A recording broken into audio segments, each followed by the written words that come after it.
Cool. So, welcome everybody.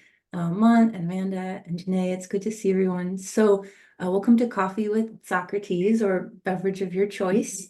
Cheers. Mhm. So kind of how I envision these sessions. This is the second Coffee with Socrates that we've had at CRC. It's kind of a way for faculty to get together to work on curriculum work because I think working on curriculum is so important, but it can be kind of a lonely task. We're doing it on our own, maybe from home, so we don't always have the chance to work with colleagues on it. It can also be really easy for curriculum stuff, at least for speaking for me personally, it's easy for it to fall to the bottom of my to-do list. Um, Especially with, teaching and email and committee work and all these other things. So the Coffee with Socrates session is a way to get together with other faculty to make the process a little bit less lonely, and to also really carve time for working on curriculum. So I don't have like a set agenda for this session or a PowerPoint or anything. It's really just kind of up to whatever folks would like to get out of this session. I'm happy to answer any questions anybody has on any of the curriculum that you're working on, or if you're about to start anything. I'm happy to answer those questions. Or if you want to, kind of open Socrates and start working on whatever it is you're working on and then ask me questions as they come up, that's fine too. So yeah, maybe kind of a nice way to start. We don't have a huge group, so if everybody, I'll be kind of go in the order of my Zoom squares. And if folks would like to say hello, either off mute or in the chat, that's fine. Let us know kind of the department or area that you're from and what your current curriculum projects or curriculum goals are. That'd be great. And then we can open it up to questions. Does that sound good? Cool.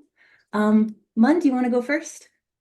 Sure. So, Mun Kang from the radio TV film department, and I'm just here because Socrates can sometimes be kind of overwhelming, and like Lisa said, we could put on the back burner.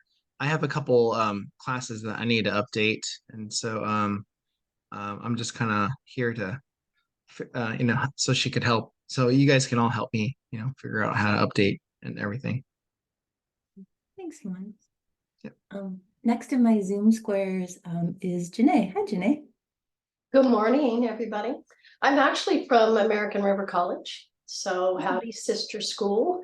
I'm in the kinesiology department. I am the adaptive physical education instructor.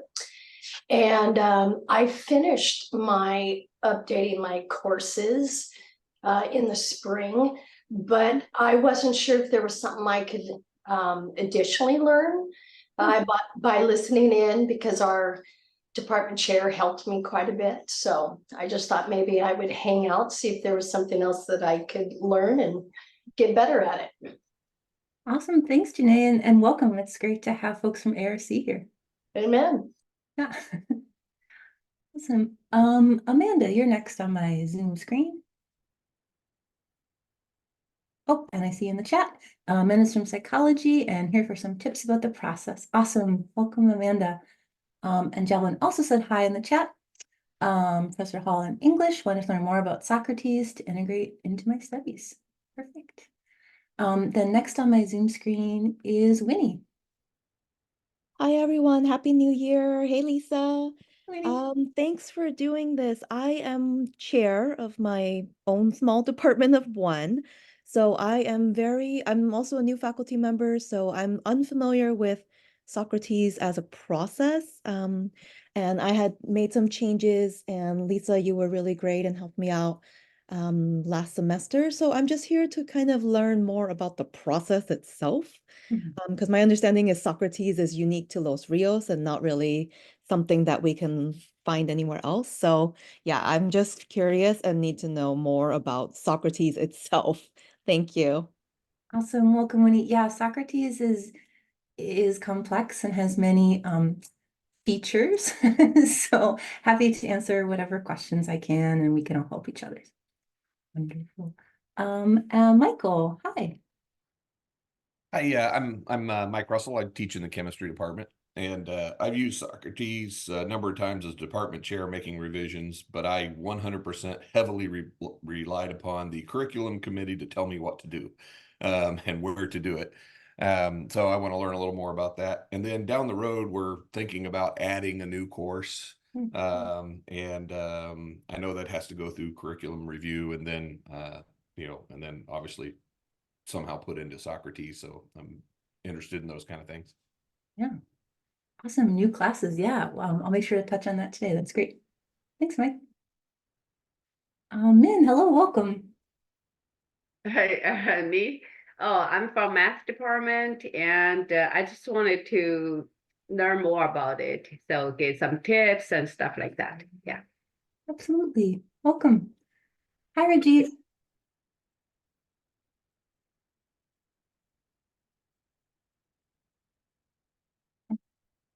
So Rajiv, if you want to introduce yourself in the chat, that's cool too. It's good to see you again. Mark. I just wanted to know more about Socrates, the features of it. Thank you. Awesome. Welcome. What department are you joining us from? Oh, chemistry, sorry. Chemistry. Welcome. Chemists in the house. Awesome. And last but not least, Jorge, curriculum committee member, here to support. Jorge, yeah. Hey, Sorry. welcome. Too many buttons. Good morning, everybody. Jorge Vaca, mathematics. That's it? Yeah. And Okay, Jorge's also thank a you. member of the curriculum committee, so it's That's awesome to right. have- Prerequisites with Dan. Been doing that for quite some time. And yeah, it's a fun department, the committee, fun committee. Yeah, it's a really fun committee. And thank you so much for being here. It's awesome. If we have any questions about requisites, maybe I can call on you. Sure. That'd be awesome. Thank you. Yeah. Oh, and hi, Rajiv. Hi, Lisa. I'm sorry, there were some technical issues. Hi, Mhm. everyone. I'm Rajiv Pandey. I teach chemistry. I'm here for the information. Awesome. Welcome. So it's good to see everyone. Thank you for joining us for Coffee with Socrates. For folks who joined us a little later, kind of at the beginning of the session, I was sharing that kind of the purpose of this is to give folks an opportunity to ask questions and also to maybe work on some curriculum that's currently on your to-do list. So to make some progress and ask some questions if you have them. But maybe before we go ahead and do that, it might be helpful to just take a little spin in Socrates and show you it a little bit. So I'm going to go ahead and share my screen. All right. I lost everybody somehow. Just a second. The beginning of every semester is always, how do I use Zoom? So many screens. Okay, excellent. So here we are in Socrates. So the way that you get to Socrates, if you go to the Los Rios intranet and log in, this is where you report your grades and where your class rosters live. So it's in the same place. And you click Socrates Curriculum Services, and then you log in. So the Curriculum Views tab, this lets you see all of the course outlines of record for all of the courses at Los Rios. So it's a great way if you want to see maybe what a department on a sister campus is doing, or maybe use another course in your department as a curriculum model. That's a great way to do that. It's the same with programs as well. The most useful tab, if you're developing curriculum, is the Curriculum Developer tab. So this is where you go if you want to go back to continue working on a curriculum revision, whether that's for a course or a program, or if you want to start a revision of an existing course or existing program, or if you want to create a new course. So just for the purposes of today's demonstration, let's go ahead and create a new course. So you click the Create a New Course button and then hit Continue. It's going to ask you to choose your subject. So I'm from music, so I'll mess around with music, so I won't make anybody else mad. So you choose your subject, so that whatever designator you're using, and then you click Save Next. Then it's going to ask you to choose a thematic block. And thematic blocks, these are sort of numbers that are set aside for specific subtopics in your discipline. So I'll go ahead and let's say I'm proposing a new music history course, or let's see, I'll do world music. Okay, so then I have to choose an available number for a new course. World music MUFL 330 is already claimed, so I can't do that one. But let's say I can do 333. So I'll go ahead and do that. Now it'll ask me to choose a course title. And you'll notice here it says enter a title for this new to district course proposal. This is because I've chosen a designator, a course number that's not being used by another campus. If I want to import a class that already exists on another campus, that's a little different. And I'll show you how to do that in just a second. But for the purposes of this demonstration, I'll go ahead. This is a class I've been meaning to create, so I guess I'm going to do it now on Zoom. That's Global Popular Music. Okay. Then I go ahead and enter the number of units and so on and so forth. So let's say it's going to be 3 units.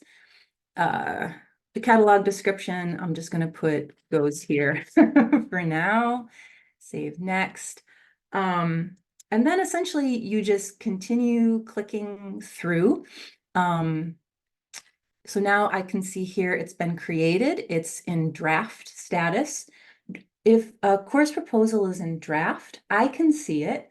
Anybody else who logs into Socrates can see my draft, but it hasn't been launched, which is to say your department chair and your dean aren't going to be asked to sign it yet.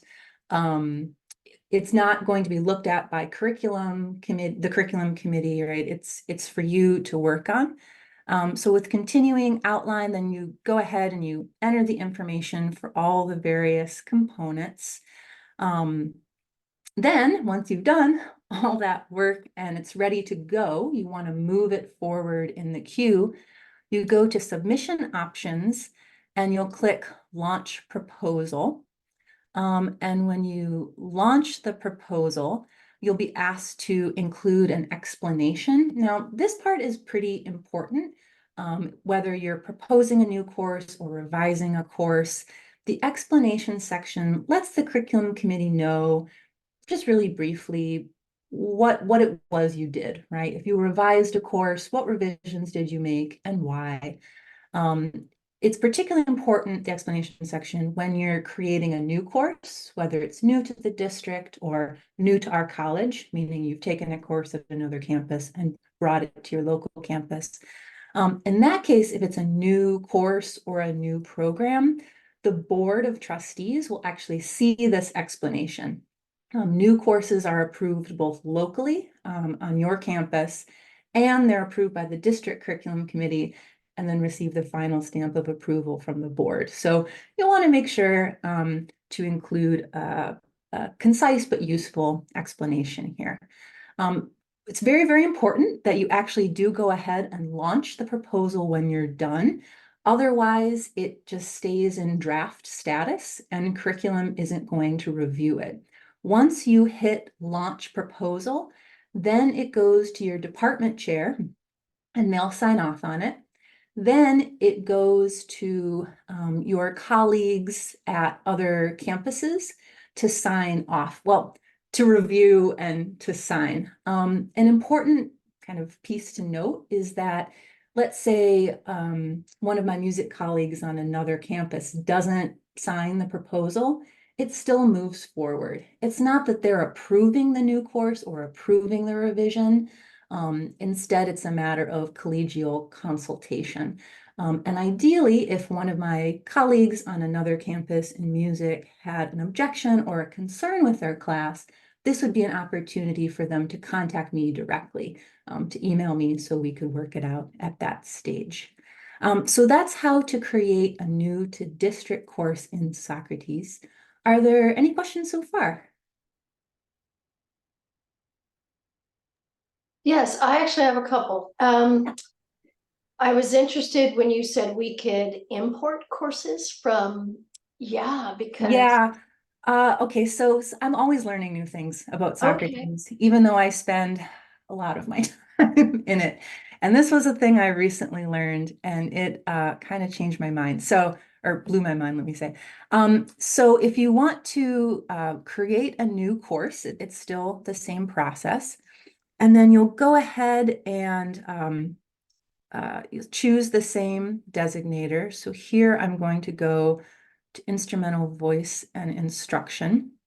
And let's say here that I want to import a class that exists on another campus. So here, Jazz and Popular Vocal Styles Improvisation 1, this exists at American River College, but it does not exist at CRC.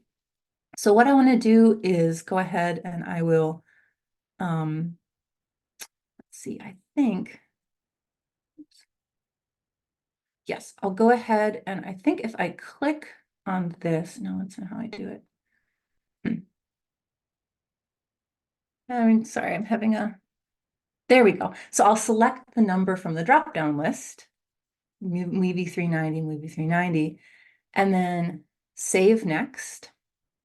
And then it'll say this course is offered at ARC. To add this course, press the next button to submit this new to college proposal. And then I do so.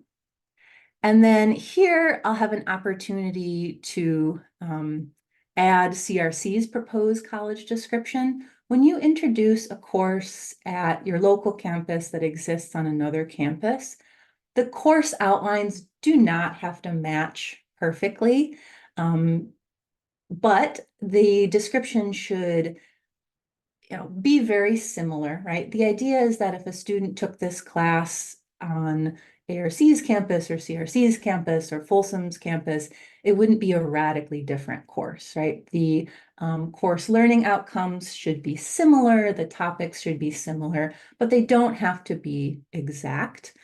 So what you could do, what I know some of my colleagues do, is they'll copy the catalog description, paste it, and then change some of the wording. It's really up to your discretion.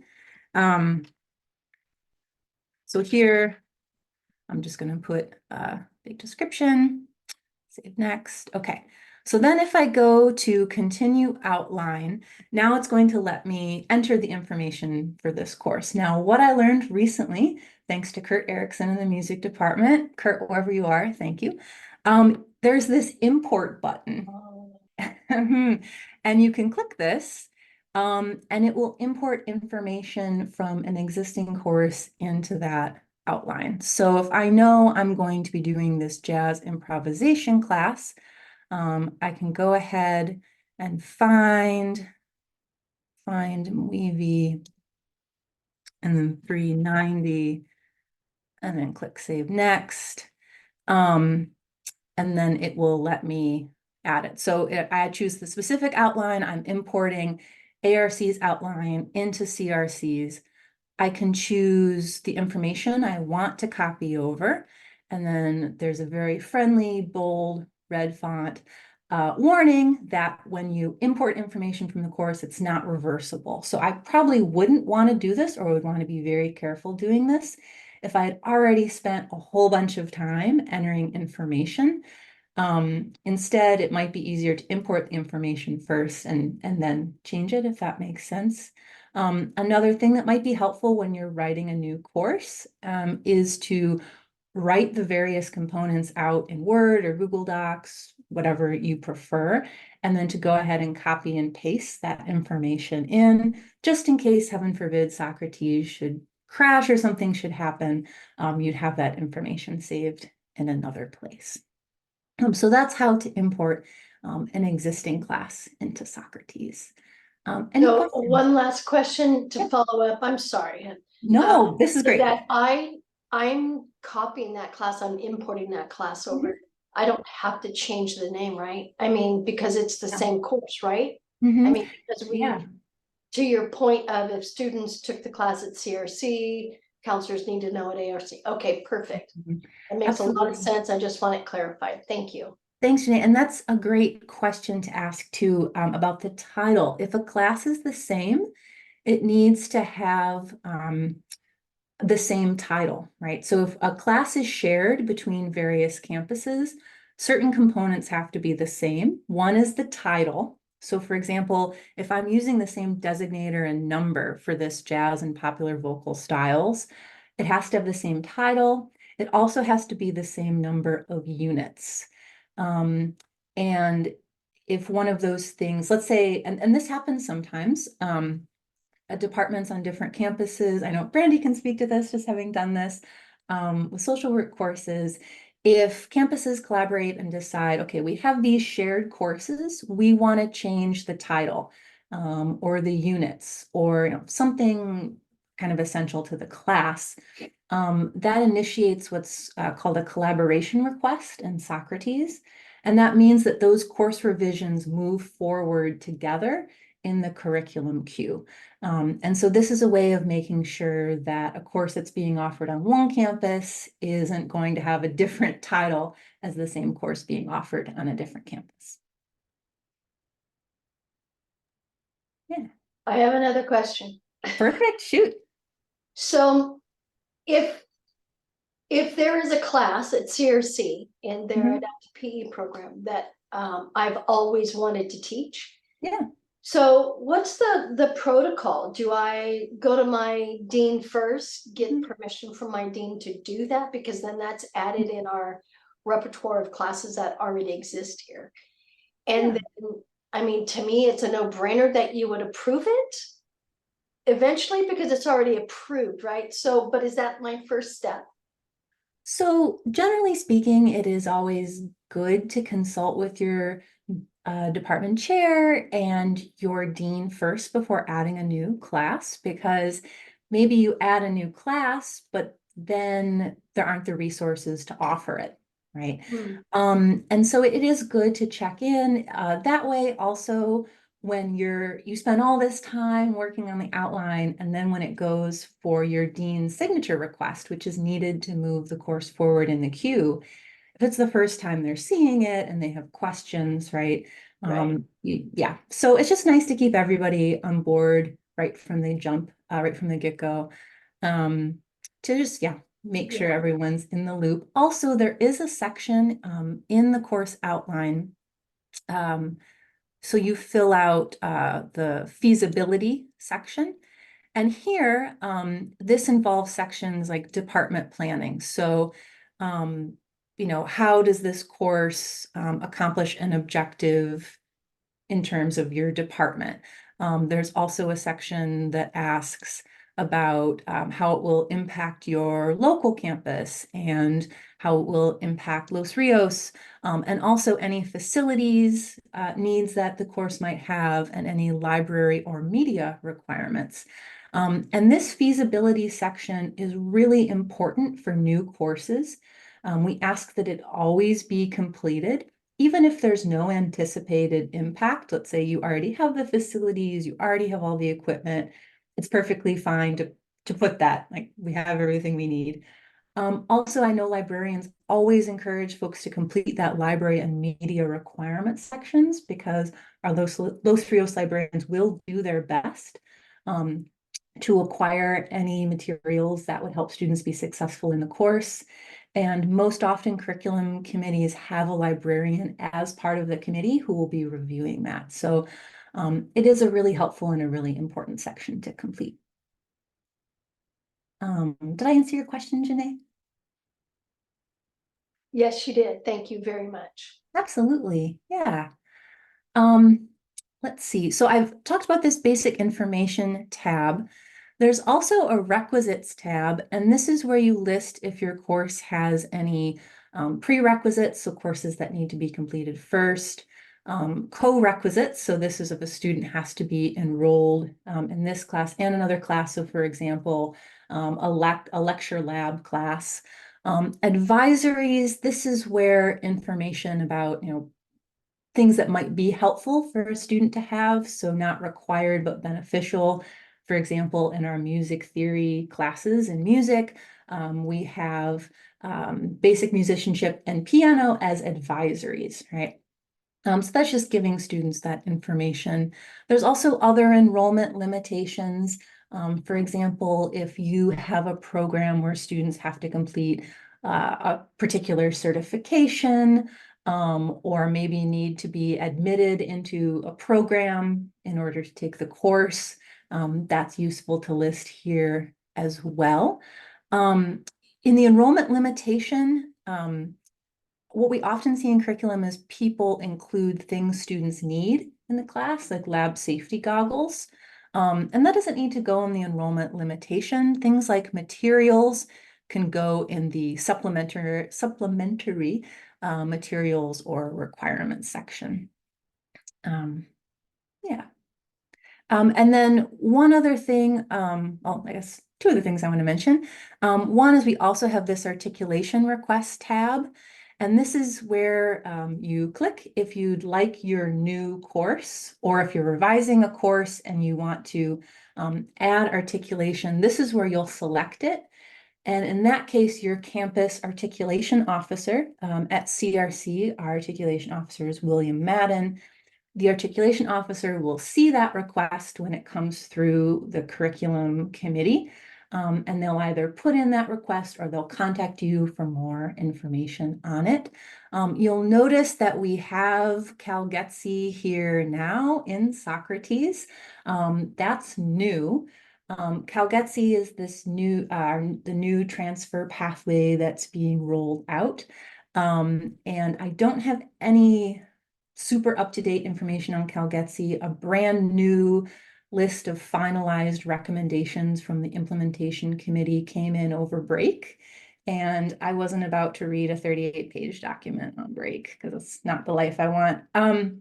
But I will read that and we'll have more information. Also, one of the co-chairs of that implementation committee is now our incoming district curriculum chair. So we as a district are in a really good spot for a smooth and informed transition to CalGETC.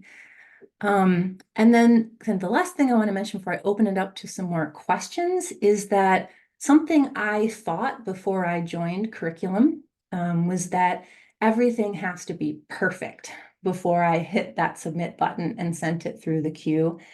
And the answer is it does not, right? Complete each section to the best of your ability. Go ahead and click submit. And the curriculum committee is going to offer you some feedback. We can offer assistance, right? Don't feel like everything has to be catalog ready when you submit it. And hopefully that encourages you to make some progress on revisions. Any questions so far on Socrates stuff?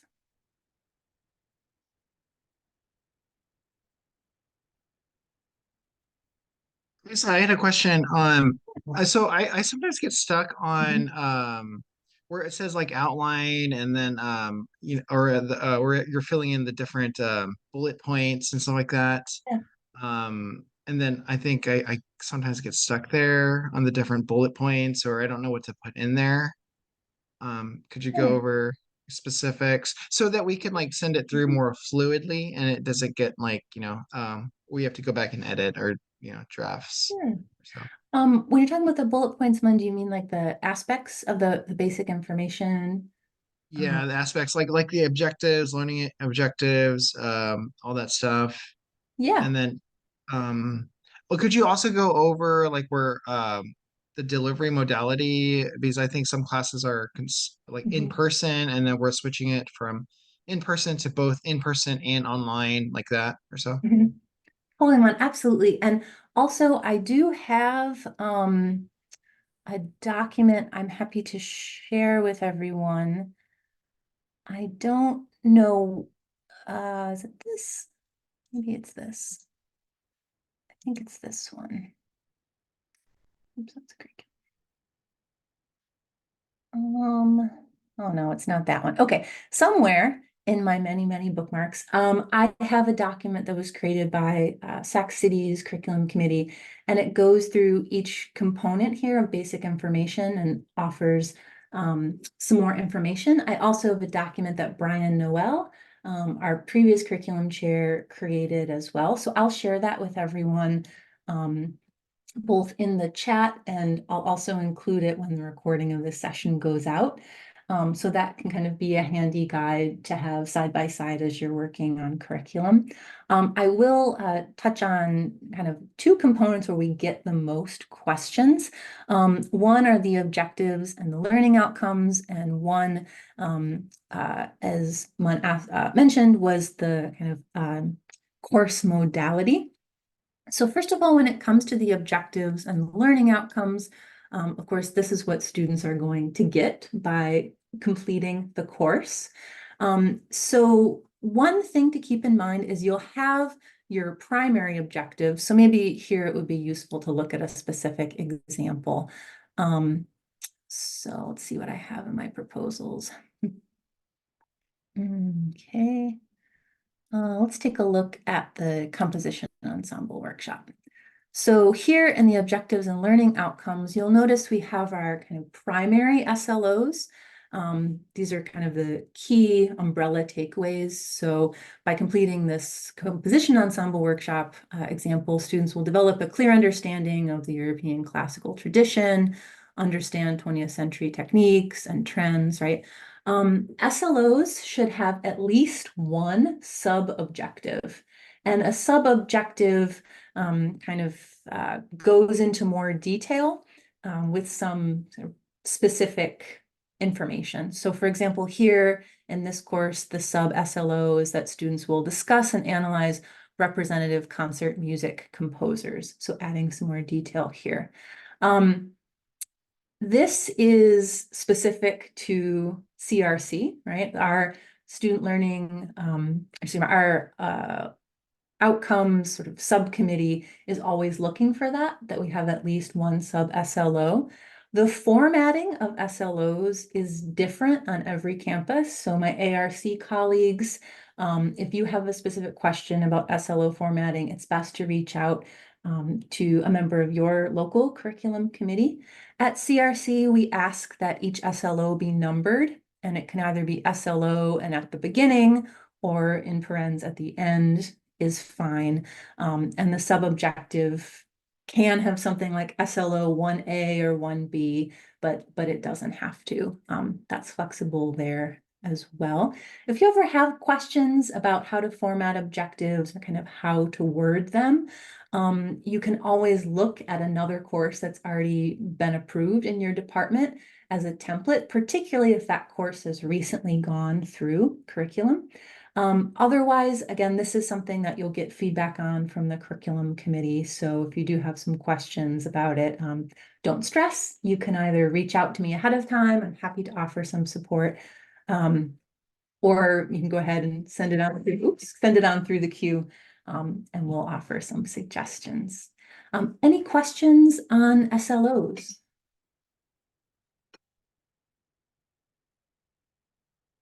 So the other item I was going to touch on is delivery modality. And so this is where you can add, it's assumed when you create a new course, it's assumed that that course will be taught in person. That's like the default modality. But if you want to offer your course online or in a hybrid format, then you'll add the distance education option. So that's under delivery modality. And here you can go ahead and click the DE modality option. And then you can choose the percentage. So the percentage is the maximum number of contact hours that may be offered online. So for many of our courses, that's 100%. And this doesn't mean that the class always has to be taught at 100% online. It just means that it's up to 100%. So for example, let's say you have a course, it's approved for 100% online, but you want to offer it in a hybrid format. that's perfectly fine, right? That's a matter of scheduling, and that's determined between you and your chair and your dean. That's not under the purview of curriculum, right? So courses that have maybe an online lecture and an on-ground lab, that'll be a little different. Let's say your lab always has to be online. Then you'll choose the percentage that make the most sense with your contact hours. And if you have any questions about that and what percentage to choose, please let me know. I'm happy to help.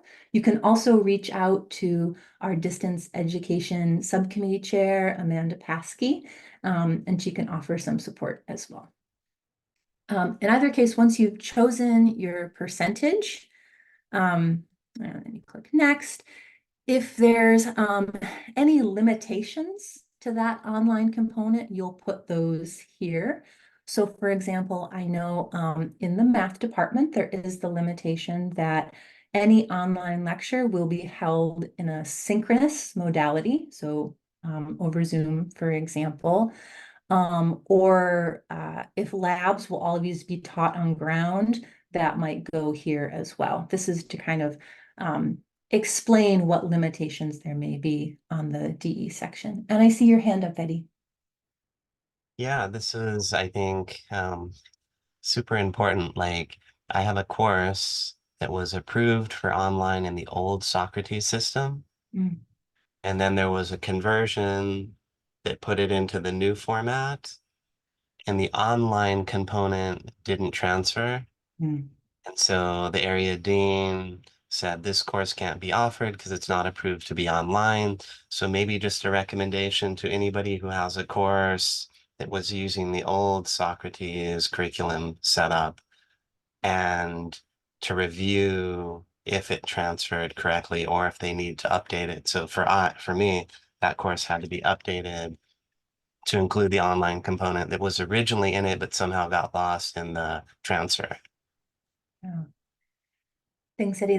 That's a really important point. And I also do want to mention too, if you find yourself in that situation where, uh-oh, I thought this class was approved for online, it's not, I need to get it approved as soon as possible.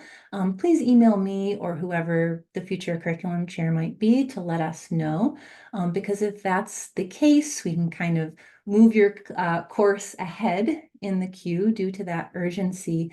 And once I'm going to go through a little bit later and talk about how courses move through the curriculum queue, but essentially once a course comes to a curriculum meeting and the distance education subcommittee approves it for DE, it's able to be scheduled online, even if it hasn't finished its way through the curriculum queue. So, please let me know if a class is urgent, because otherwise, I kind of put classes through in the order they were received. But if something is urgent, because that happens. It happened to me before. I thought something was online and oops, it wasn't approved for DE. We can do our best to move that along. Okay, so I'll just mention a couple more things. If a class is going to have a distance education component, of course, you want to go ahead and check that modality box, add the percentage and the limitations. There are 3 sections that are really important for adding a distance education component: the instruction methods, the typical student assignments, and the evaluation methods. So the instruction methods section, this is where you explain essentially how the class will be taught, right? Now, if you're writing a new course, here you'll want to include how that class will be taught in an online modality. If you're revising a course, you'll add a few sentences, right? You might already have how the class is being taught, so think about how you'll be doing that online. So for example, in the composition ensemble workshop, this includes both in-person or pre-recorded lectures or demonstrations, right? It's very important to include how students will engage with the instructor and engage with each other in an online format. The simplest thing to include is that discussions in person or through the learning management system, right? Students are assignments and assessments may be completed in person or through the online course management system. That just lets students get a clear sense, since this aspect of the catalog isn't always, excuse me, instruction methods isn't student facing, but it lets other possible instructors of this class know how the course is implemented both in person and online. It's the same for assignments. Turning in assignments, you don't necessarily have to include a whole bunch of information here for online, except it's important to include how students will submit their assignments in a DE modality. So again, through the course management system. And then the same thing with evaluation and assessment methods, that they may be completed in person or through the course management system.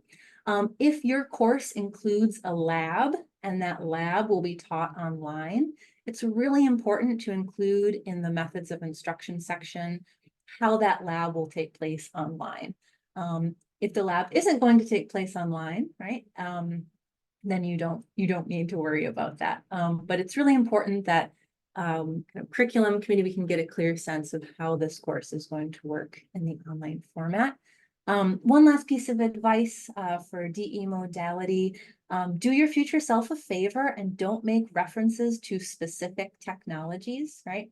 So instead of saying Zoom, you can say teleconferencing software, or whatever a better way to say that is. Instead of saying Canvas, you can say course management or learning management system. That way, in the future, when Los Rios switches up its technology, you don't have to go back and revise all your classes to name the latest and greatest software, right? So keeping it general is beneficial. Any DE related questions?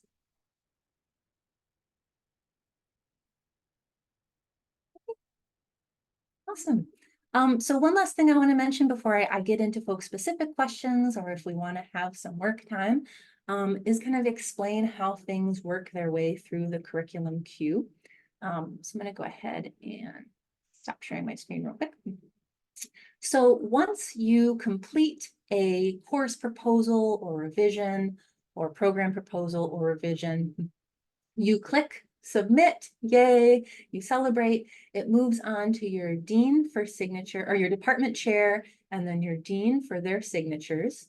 Once those signatures are complete, and that all goes through Socrates, so it's all virtual, then the course enters tech review status. And tech review is the term that we use for when kind of the first draft of a proposal or revision is in review by curriculum committee. So once things enter tech review, I keep a spreadsheet of all the classes that are in tech review, and the curriculum committee revises each proposal in a particular batch. So we usually review 10 to 15, sometimes to 20 different pieces of curriculum in one go. It isn't possible to leave comments in Socrates. So what we do is we copy and paste the course or program outline into a Google Doc. A tech review subcommittee of the curriculum committee reviews the proposal or revision and leaves some feedback. And then the curriculum chair, in this case, I then send you that feedback as the developer of the revision or the proposal. You're welcome to leave comments or make changes in the Google Doc, but it's important that ultimately all changes happen in Socrates, right? So for example, recently I had a course proposal that I brought to curriculum committee, and the tech review subcommittee noted that I was missing some information in the SLOs. There was some typos. There was an error in the short title for transcripts, right? So all these little details. And I know sometimes it can seem like curriculum is being very fussy or that we're really wrapped up in these tiny details. But the reason that we are is because clarity with curriculum is super important, right? Some of the aspects of these outlines are student facing or public facing. Sometimes they're shared with other colleges or universities for articulation purposes. Also, new instructors inherit course outlines, right? So all these little mistakes can kind of compile over time. So I guess this is just my kind of personal plea that I promise it's not busy work and we aren't trying to be, super particular. It's just that accuracy and clarity is important. So we go ahead and we send that feedback. Once you've had a chance to address it in Socrates, let me know, or the future curriculum chair know. And then we'll add it to the next curriculum committee agenda. And then it'll go to first reading. So at every meeting, we review all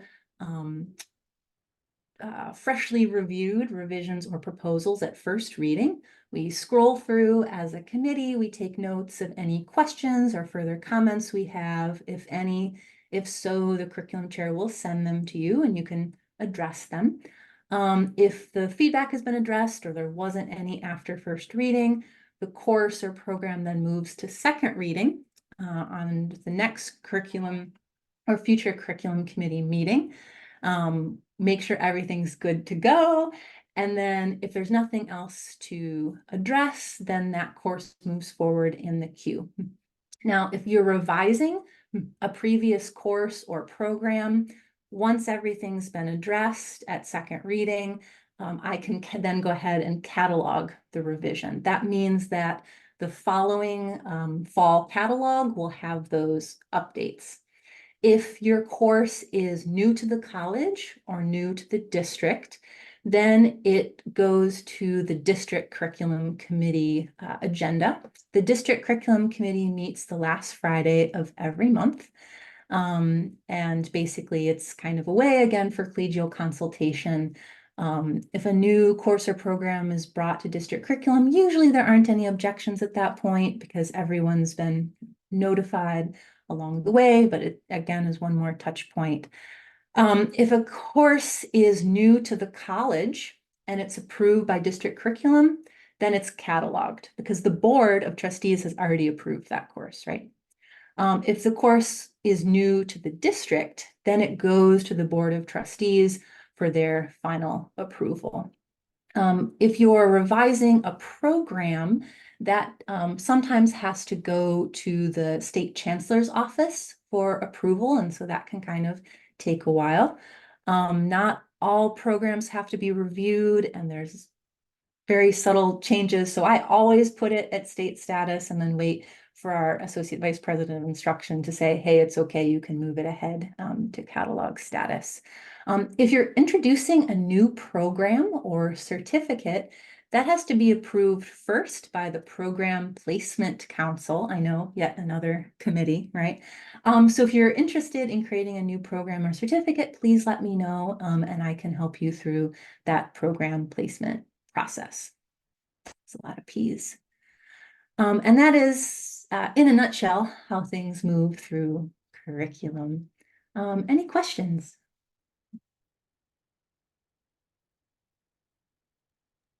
Thanks, Lisa. This was really helpful.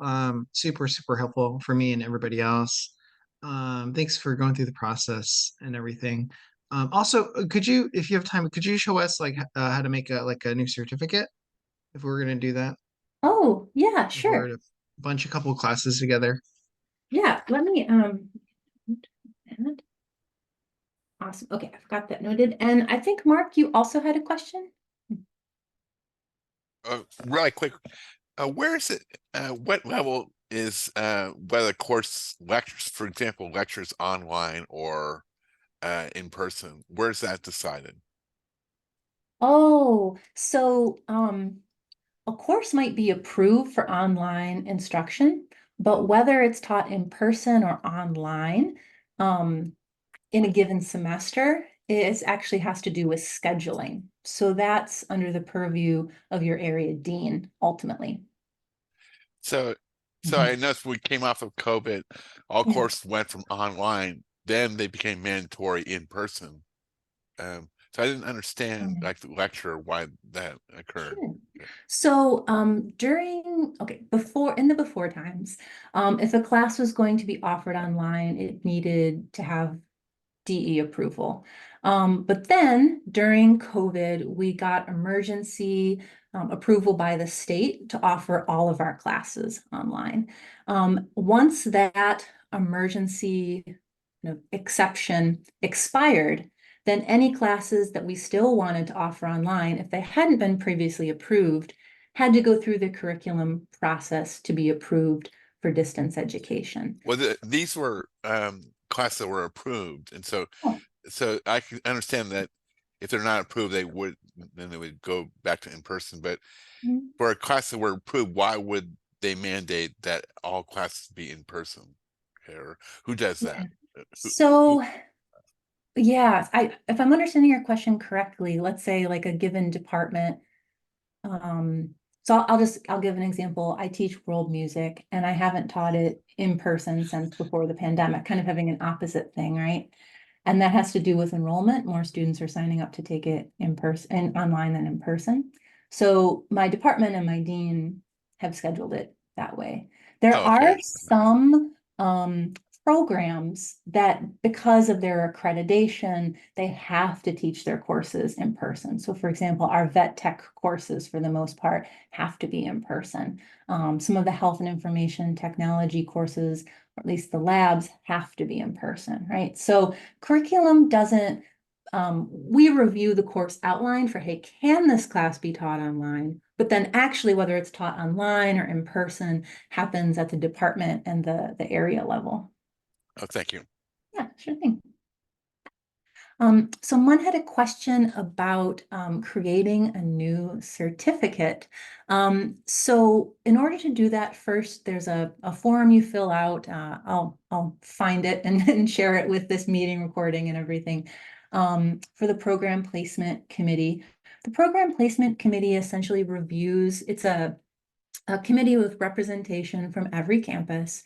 And we review a campus proposal to create a new certificate or a new program. Now, if you're creating a certificate based off of already existing classes, let's say as a way to encourage students to make progress in a program, the Program Placement Council, or the PPC, pretty much automatically approves those certificates, right? You're not doing anything radically different.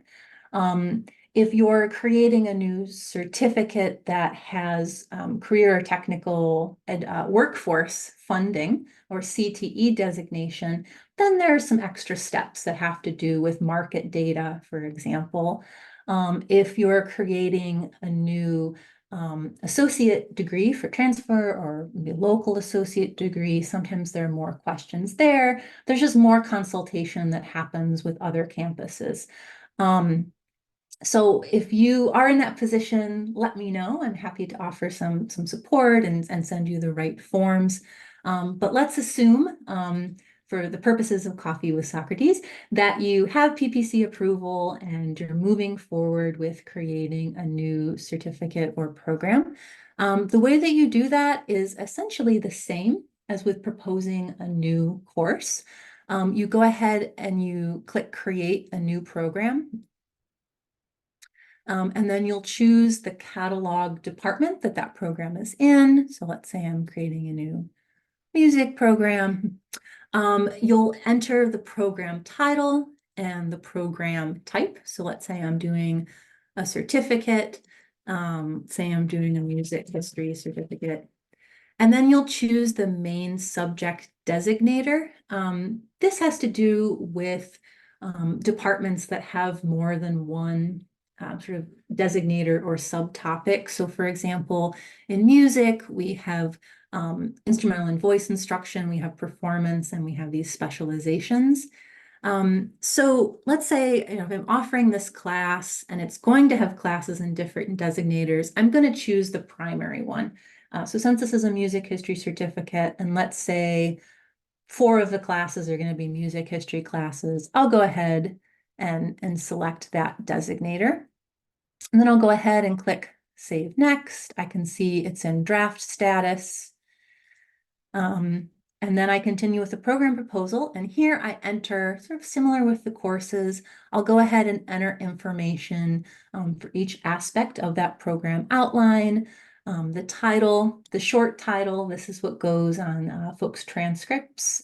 The type of program, right? So if it's, let me click here. So for example, a music history certificate, okay, that's a certificate. I've got the right thing there.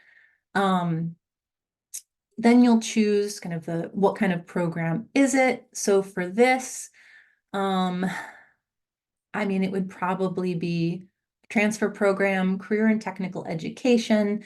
This would be something like if a student is going to use the certificate potentially for employment, right?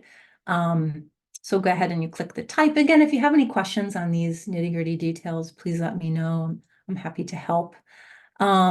Top code, this one is always a little confusing, but essentially you choose sort of the area it's in. So this happens to do, this is about music. So I'll go ahead and click that top code, right? And now I'll go ahead and see my outline, what I have done so far. So I can see I'm still missing a description, my program learning outcomes and my classes. But I would go ahead and keep adding that information just as I would with a class. And then go ahead and I'll submit it when everything's ready, and it'll move through the queue just like a course would as well. Did I answer your question, one? Yeah, that's really helpful. Thank you. Yeah, and I know we didn't have a chance in this session. I don't remember if this goes till 10 or 10:30. Does anybody know? I can check. I think it's 10:15. 10:15. Ah, excellent. Thanks, Mark. Yeah. Get me talking about Socrates and time flies. I know there's so much information to enter, right? I understand because I go through it too, and it's a lot and it can be overwhelming. So again, always feel free to ask questions and always feel free to, you know, turn it in when it's good enough, right? You will get feedback from the curriculum committee. We'll help you get it in perfect shape. So don't feel like everything has to be publishable ready right away. Also, I do have some resources that I'll share out with this recording about these various aspects of the outline and some guidelines for what kind of information to put in there, like what goes in the SLO section, and so on and so forth. And again, remember, you can always look at other classes for inspiration, particularly classes in your area that have most recently gone through curriculum. I'm also going to hopefully hold some more of these Coffee with Socrates sessions this semester. So if you're working on a specific thing and you have like a very specific question, you can pop in and get some support. Hi, Brandy.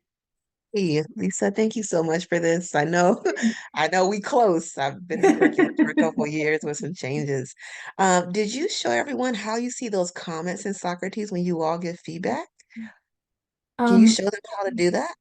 sure. So you mentioned the comments in, could So you you repeat? know how when the committee reviews something and you show me the little tool at the top that I never would have seen? Can you show that to everybody here?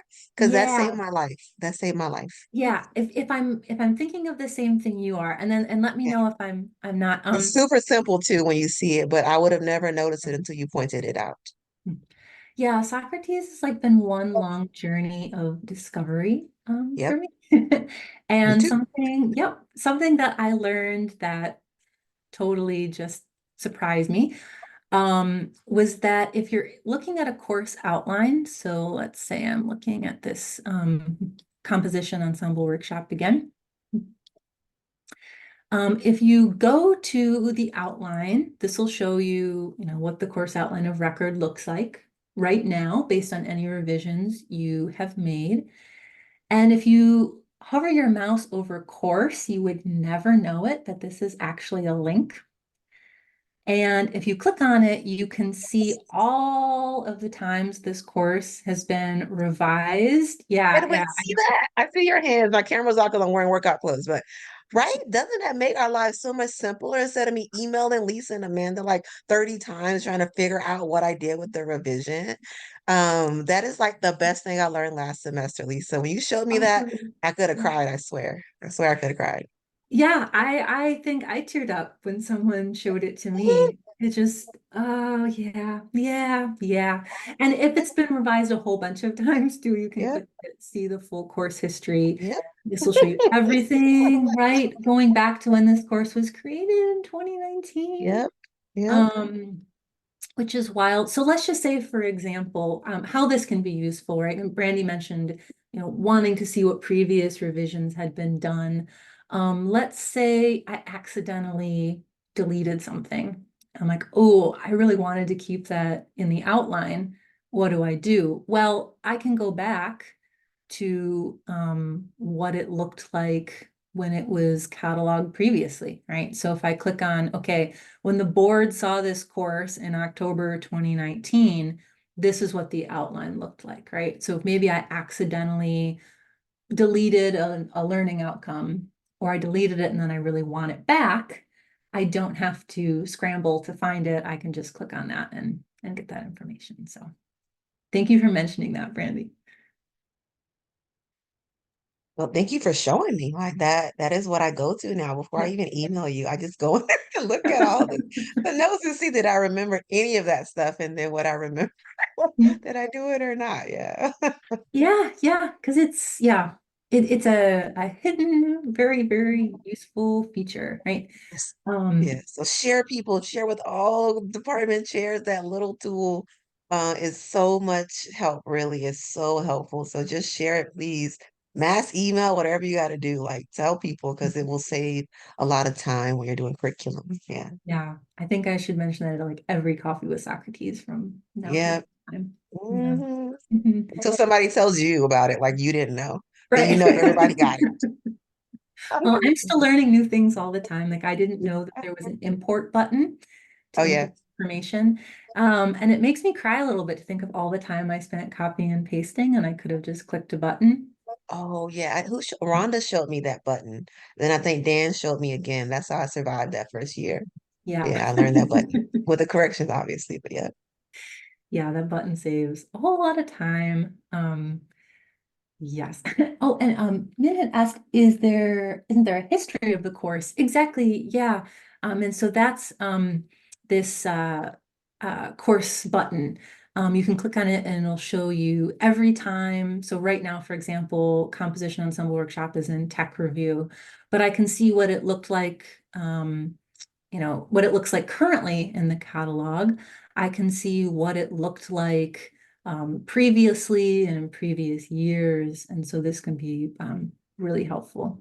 Yeah, to so I was asking, so would that be the same thing when you go? Remember, you said that if you accidentally deleted something, you wanted to Mhm.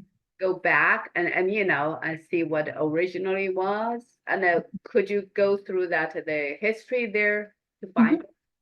Absolutely. Yeah. So let's say I was revising this outline for the composition ensemble workshop and I deleted something, right? Or let's say I deleted something and then it goes ahead to curriculum and curriculum says, well, you need this particular piece of information that used to be here.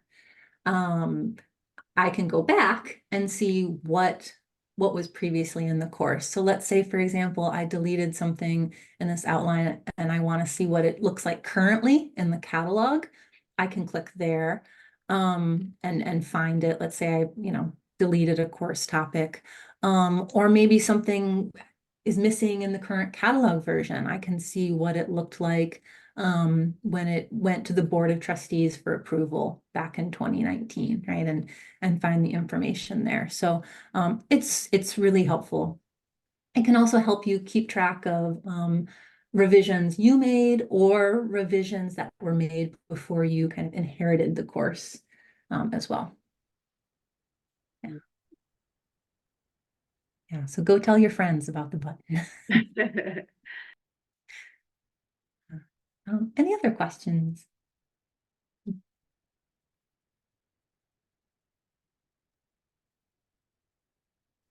My coffee finally kicked in, Lisa. I'm awake. Oh, I'm good. here. I have a question about cross-listing. I just Yeah. emailed my dean, but what I noticed, I have a course that I share with ARC.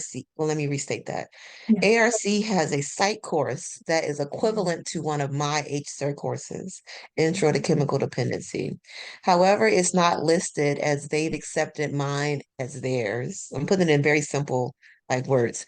So as I was bringing it up to Dana and someone else, they told me to do a blanket course sub waiver for my courses so students coming in could do that. But I thought it'd be better resolved in curriculum so that it clearly shows that these courses are equivalent and that if a student took my course, it will be equivalent to ARC's Psych 400.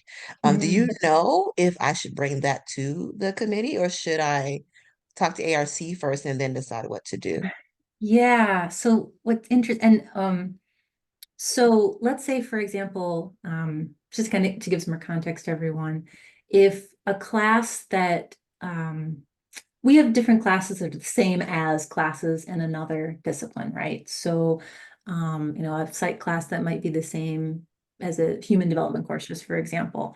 And so those are listed in the catalog as same as courses. And this conveys to a student that you can't take this class and this other class, right? You can't double dip, as it were. What can be tricky is if so let's say we have that listed for CRC's classes, right? But what if on another campus that class isn't listed as same as? How do we convey that to a student? So if they took that one class at ARC and now they're coming to CRC to take the same class, how do we communicate that? So we, and Brandy, what you could do is you could list it as a same as class if that psychology course is also offered at CRC. And you could put in the course description, students can only take one or the other. And if you're in agreement with the faculty who teach that course, is the other psych course offered here at CRC? I didn't look up the site course. I Oh, didn't see okay. it before. I don't think we have a Psych 400, but I'd have to look at our courses to see. Mhm. Yeah, it might be helpful to put in the note, and if I'm understanding the question, it's that at ARC, Mhm. those classes aren't listed as same as. They are, but not for us. Oh, okay. Then that it might just be helpful to put in the course description. Okay. And we can email about this too, just adding a note that, students may not take this class and this other class at ARC. If that course were being offered, Psych 400, for example, were being offered at CRC. Oh, we don't. Thanks, Amanda. Always good to Oh, have. thank you. Yeah. Yeah, okay, that Um, makes sense then now. yeah. Then that would be just a simple adding it as the same as, but Okay. yeah.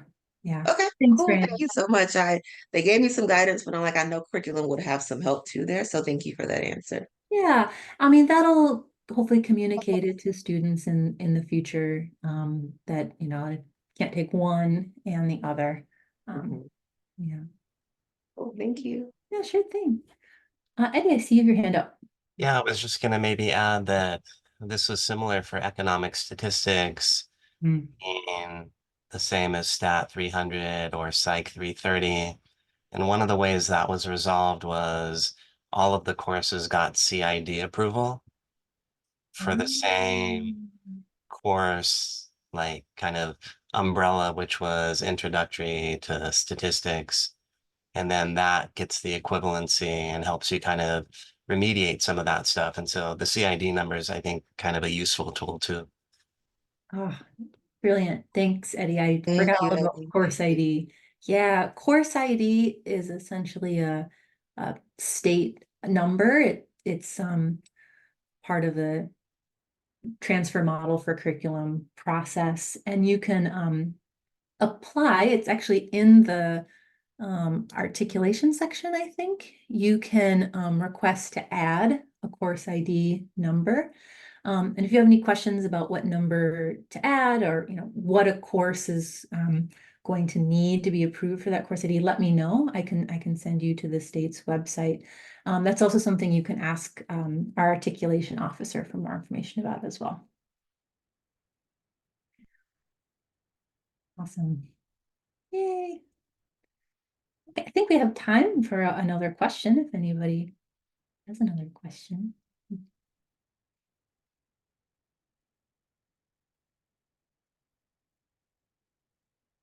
Okay, cool. Well, I will compile those resources I mentioned and share those with the recording that goes out of this session. Also, feel free to email me if you do have any specific questions about curriculum you're working on. If I don't know the answer, I'll help find someone who does. And thank you so much for being here today. It was really great to have coffee with you and Socrates. Thank you, Lisa. You are such a great supporter. I appreciate you and the committee. Have a great day. Hope to see you on Friday. Oh yeah, I'll see you there.